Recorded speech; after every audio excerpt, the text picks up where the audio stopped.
નમસ્કાર. ક્યારેક આંકડાઓ સામે આવે ને તો માથું દુખવા લાગે છે નહીં? બસ નંબર્સ જી નંબર્સ. એને સમજવું ખરેખર અઘરું પડી શકે. તો ચાલો આજે આપણે એવા 6 જબરદસ્ત નિયમો જાણીએ જે આ ગૂંચવણભર્યા ડેટાને એકદમ સ્પષ્ટ, સચોટ અને સરળ વાર્તામાં ફેરવી શકે છે. તો આપણો પ્લાન કંઈક આવો છે. સૌથી પહેલાં સમજીશું કે આ બધું આટલું જરૂરી કેમ છે. પછી જોઈશું કે સાચો ચાર્ટ કેવી રીતે પસંદ કરવો અને એને એકદમ ક્લીન કેવી રીતે રાખવો. પછી વાત કરીશું ચોકસાઈની અને વિશ્વાસ કેવી રીતે જીતવો એની. અને છેલ્લે એક ગોલ્ડન રૂલ જે બધું જ બદલી નાખશે. સારું, નિયમોની વાત કરીએ એ પહેલાં એ સમજવું બહુ જરૂરી છે કે આ મામલો કેટલો ગંભીર છે. જુઓ, ડેટા વિઝ્યુલાઇઝેશન એટલે ખાલી સારા દેખાતા ચાર્ટ બનાવવા એવું નથી. અહીં એક નાનકડી ભૂલ પણ આખા ડેટાનો મતલબ ઊંધો કરી શકે છે અને એનાથી જે ગેરસમજ ફેલાય એ બહુ મોટી હોઈ શકે છે. આ એક સવાલ છે જે દરેક ચાર્ટ બનાવનારે પોતાની જાતને પૂછવો જ જોઈએ. તમારો ચાર્ટ સાચું બોલી રહ્યો છે? કારણ કે વિચારો, જો ચાર્ટ દેખાવમાં એકદમ જોરદાર હોય પણ વાત ખોટી કરતો હોય તો એ ખાલી આંકડા નથી, એ તો એક ખોટી વાર્તા છે જે બીજાને કહેવામાં આવી રહી છે. અને બસ આ જ પ્રમાણિકતા સારા વિઝ્યુલાઇઝેશનનો જીવ છે. કાચો ડેટા કેવો હોય ખબર છે? જાણે ઊનનો એક ગૂંચવાયેલો દડો, એકદમ અવ્યવસ્થિત અને જટિલ. હવે એક સારો ચાર્ટ શું કરે? એ આ ગૂંચડાને ઉકેલે છે અને એમાંથી એક સીધી સાધી સ્પષ્ટ વાર્તા બનાવે છે. એવી વાર્તા જે કોઈ પણ વાંચી શકે, ભલેને વિષયનું ઊંડું જ્ઞાન ન હોય. તો પછી આ સ્પષ્ટ વાર્તા કહેવાની શરૂઆત ક્યાંથી કરવી?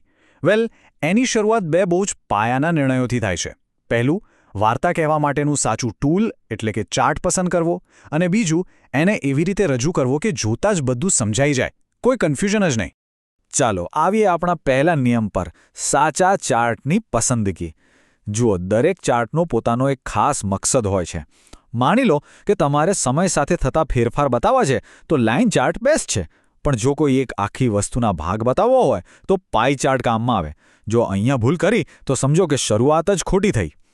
હવે નિયમ નંબર 2, એકદમ ક્લિયર હોવું જોઈએ બધું જ. એકવાર ચાર્ટ પસંદ કરી લીધો પછી એને એટલો સાફ સુથરો રાખો કે કોઈને જરાય કન્ફ્યુઝન ન થાય. મતલબ બધો બિનજરૂરી કચરો કાઢી નાખો. વધારાની લાઈનો, પેલા 3D ઇફેક્ટ્સ કે આંખમાં ખૂંચે એવા રંગો, જે વાર્તાને મદદ નથી કરતું એને હટાવી દો. તો આ સ્પષ્ટતા લાવીશું કેવી રીતે? આપણી પાસે અમુક ટૂલ્સ છે, જેમ કે અલગ અલગ કેટેગરી માટે અલગ અલગ કલર્સ વાપરો, અથવા તો એક જ કલરના ડાર્ક અને લાઇટ શેડ્સથી તફાવત બતાવો. આનાથી શું થશે? જોનારનું ધ્યાન સીધું ત્યાં જ જશે જ્યાં આપણે લઈ જવા માંગીએ છીએ, અને મેસેજ તરત જ પહોંચી જશે.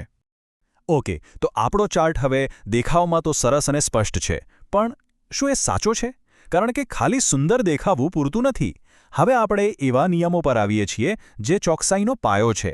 એવા નિયમો જે ખાતરી કરશે કે આપણી વાર્તા કોઈને ગેરમાર્ગે ન દોરે. નિયમ નંબર 3, યોગ્ય સ્કેલ. અને આ ખરેખર બહુ જ અગત્યનું છે. વિચારો, જો સ્કેલ બહુ નાનો રાખો તો નાના પણ જરૂરી ફેરફારો કોઈને દેખાશે જ નહીં. અને જો સ્કેલ બહુ મોટો કરી દો તો સાવ મામૂલી ફેરફાર પણ બહુ મોટો અને ડ્રામેટિક લાગશે. બંને રીતે વાત ખોટી રજૂ થાય છે. અને હવે નિયમ નંબર 4, ધરીઓ એટલે કે એક્સિસને બરાબર લેબલ કરો.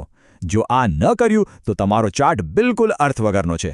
કારણ કે લેબલ જ તો કહે છે કે આ આંકડા શેના છે? એ વર્ષ છે, રૂપિયા છે, વસ્તી છે? જો લેબલ જ નહીં હોય તો ખાલી નંબરોનું શું કામ? આને એકદમ સાદી ભાષામાં સમજીએ. જે આડી લાઇન છે એટલે કે એક્સ એક્સિસ, એના પર આપણે એવી વસ્તુ મૂકીએ જે આપણા કંટ્રોલમાં નથી, જેમ કે સમય, વર્ષ, મહિનો. અને જે ઊભી લાઇન છે એટલે કે વાય એક્સિસ, એના પર એ વસ્તુ આવે જે સમય સાથે બદલાય છે. દાખલા તરીકે કંપનીનો નફો. બરાબર, સમય ચાલતો રહે છે અને એના હિસાબે નફો વધે છે કે ઘટે છે. સારું, અત્યાર સુધીમાં આપણો ચાર્ટ સ્પષ્ટ પણ છે અને સચોટ પણ છે. આટલું હોય એટલે એ સારો ચાર્ટ કહેવાય. પણ આપણે તો મહાન ચાર્ટ બનાવવો છે, રાઈટ? અને મહાન ચાર્ટ એ છે જેના પર લોકો આંખ બંધ કરીને વિશ્વાસ કરી શકે. તો ચાલો હવે વિશ્વાસ અને પારદર્શિતાના એ છેલ્લા 2 નિયમો જોઈએ. વિશ્વાસ જીતવા માટે આ 2 સ્ટેપ્સ એ બિન વાટાઘાટ પાત્ર છે. મતલબ કે આ તો કરવું જ પડે. જો આ 2 વસ્તુ ન હોય તો આપણો ચાર્ટ ખાલી એક મંતવ્ય બનીને રહી જાય, હકીકત નહીં. તો જોઈએ એવું તો શું છે આ 2 નિયમોમાં?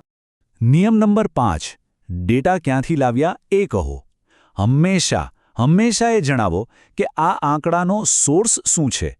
કોઈ સરકારી રિપોર્ટ છે, કોઈ સંસ્થાનો સર્વે છે. આ એક નાનકડી વાત છે, પણ એ તરત જ બતાવી દે છે કે તમે હવામાં વાત નથી કરી રહ્યા, તમારી પાસે પુરાવા છે. અને બસ આનાથી જ ચાર્ટની વિશ્વસનીયતા વધી જાય છે. અને આપણો છઠ્ઠો અને છેલ્લો નિયમ: જો તમે મૂળ ડેટા પર કોઈપણ જાતની ગણતરી કરી હોય તો એ પદ્ધતિ પણ બતાવો, ભલે એ પાઈ ચાર્ટ માટે ટકાવારીને ડિગ્રીમાં ફેરવી હોય કે બીજું કંઈ. આનાથી શું થાય? સામેવાળાને ખબર પડે છે કે આ ફાઇનલ નંબર આવ્યો ક્યાંથી. આને કહેવાય પારદર્શિતા, કોઈ શંકાને સ્થાન જ નહીં. તો આપણે 6 નિયમો તો જોઈ લીધા. આ 6 નિયમો એક પરફેક્ટ ચાર્ટ બનાવવાનો પાયો છે. પણ આ બધાની ઉપર એક નિયમ છે, એક ગોલ્ડન રૂલ. અને આ એવો સિદ્ધાંત છે જે સીધું આપણા મગજ કેવી રીતે કામ કરે છે એના પર આધાર રાખે છે, જેનાથી નક્કી થાય છે કે કોઈ માહિતી કેટલી ઝડપથી સમજાશે. અને એ સોનેરી નિયમ છે કે ટ્રેન્ડ એટલે કે વલણ હંમેશા ડાબેથી જમણે અને નીચેથી ઉપર જતું દેખાવું જોઈએ. હવે તમે કહેશો કે આવું કેમ? કારણ કે આપણે મોટાભાગે એ જ રીતે વાંચીએ છીએ, ડાબેથી જમણે. આ એક કુદરતી ફ્લો છે. જ્યારે ચાર્ટ આ ફ્લોને અનુસરે છે ત્યારે એનો મેસેજ મગજમાં તરત જ ઉતરી જાય છે, કોઈ મહેનત વગર. તો આ બધા નિયમોનો નિચોડ શું નીકળે છે? વાત એટલી જ છે કે ડેટા વિઝ્યુલાઇઝેશન ખાલી માહિતી પહોંચાડવાનું એક સાધન નથી. ના, એ તો વાતચીતનું એક શક્તિશાળી સ્વરૂપ છે જે પ્રામાણિક અને સ્પષ્ટ હોવું જ જોઈએ. એ ખરેખર તો મૂંગા આંકડાઓને અવાજ આપવાની એક મોટી જવાબદારી છે. આ નિયમો એક મજબૂત શરૂઆત છે, એકદમ પાકો પાયો. પણ ડેટા વિઝ્યુલાઇઝેશનની દુનિયા તો બહુ મોટી છે. કદાચ હવે પછીનું પગલું એ શીખવાનું હોઈ શકે કે દરેક ડેટા માટે એકદમ પરફેક્ટ અને નિષ્પક્ષ સ્કેલ કેવી રીતે નક્કી કરવો. કારણ કે પોતે જ એક કળા પણ છે અને વિજ્ઞાન પણ. આના પર વિચારવા જેવું ખરું નહીં?